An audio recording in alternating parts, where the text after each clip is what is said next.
अस्सलाम वालेकुम जी, मेरा नाम डॉक्टर उस्मान जवेद है और मैं माहिर इमराज मीदा जिगर हूँ।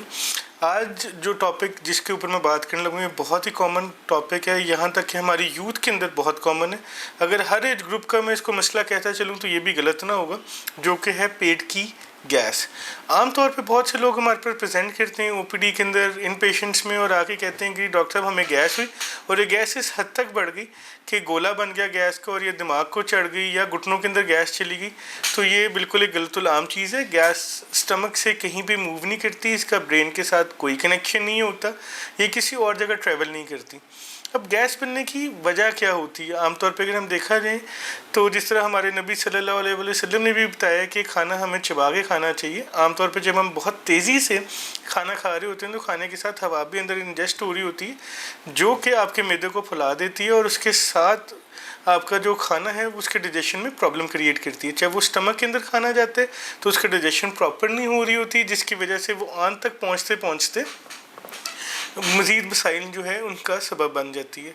आमतौर पे जो लोग हमारे पर प्रेजेंट करते हैं उसके अंदर सबसे कॉमन वजह ये भी होती है कि वो बहुत ज़्यादा बाहर से खाना खा रहे होते हैं या स्पाइसेस का इस्तेमाल बहुत ज़्यादा करते हैं। जब आप बहुत ज़्यादा तेज़ मिर्च मसाले वाले खाने ले रहे होते हैं तो उसके साथ भी जो स्टमक की लाइनिंग है या मैदे की जो झिल्ली है वो डैमेज होने लग पड़ती है। इसके अलावा कुछ दवायात हैं जो इस तरह की होती हैं, जिस तरह ब्रूफेन होगी, पोंचटोन है, डिस्प्रिन है, ये आपके मैदे की झिल्ली को पूरी तरह तबाह कर देते हैं। तो बहुत से लोग जो कि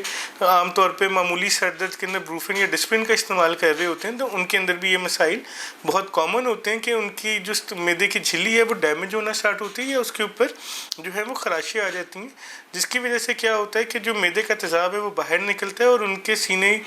की जो खुराक वाली नाली है उसके अंदर जलन का बाइस बन रहा होता है। अब हमें सबसे पहले तो कॉजेस देखने, उसके अंदर एक बहुत कॉमन कॉज आता है स्मोकर। जो लोग बहुत ज़्यादा सिगरेट का इस्तेमाल करते हैं या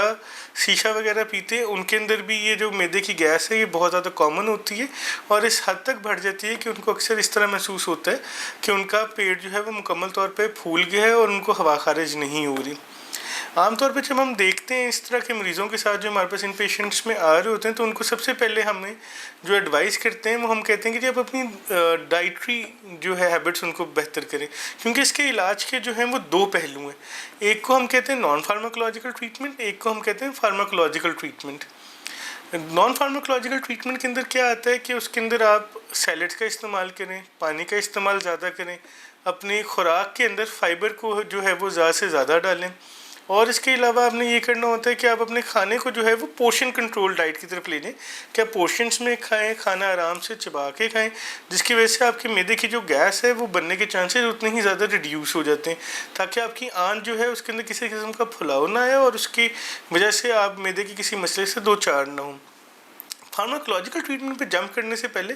आपको इसका डायग्नोसिस बनाना पड़ता है कि वाकई ही ये जो मैदे की गैस डेवलप हुई है इसके पीछे वजह क्या बन रही आया कि ये किसी बैक्टीरिया की वजह से हो रही है, जो कि मोस्ट कॉमन बैक्टीरिया जो इसके पीछे होता है वो एच पाइलोरी होता है, जो कि आपके मैदे की झिल्ली के अंदर बैठ जाता है और अगर उसका बर वक्त इलाज ना किया जाए तो वो कॉम्प्लिकेशंस डेवलप कर लेता है, जिसके साथ अल्सरेशन के चांसेस भी बढ़ जाते हैं।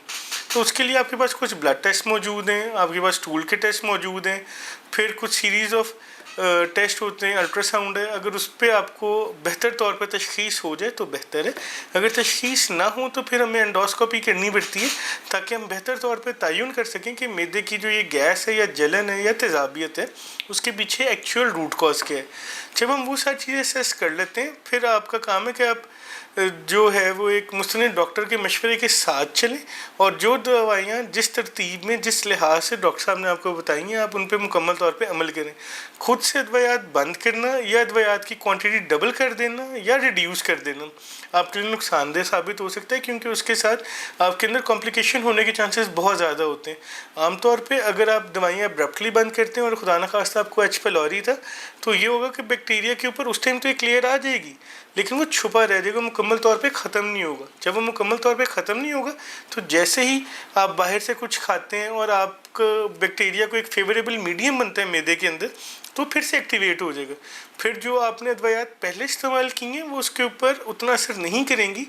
जितना कि पहले कर चुकी थी या पहले कर जाती, तो आपको दवाइयों की मकदार बढ़ानी पड़ेगी और उसके साथ कॉम्प्लिकेशन रेट के अंदर और साथ ही साथ जो है मैदे की बाकी कोमॉर्बिड कंडीशंस के अंदर जाने की जो है वो कंप्लेंट ज़्यादा होती है।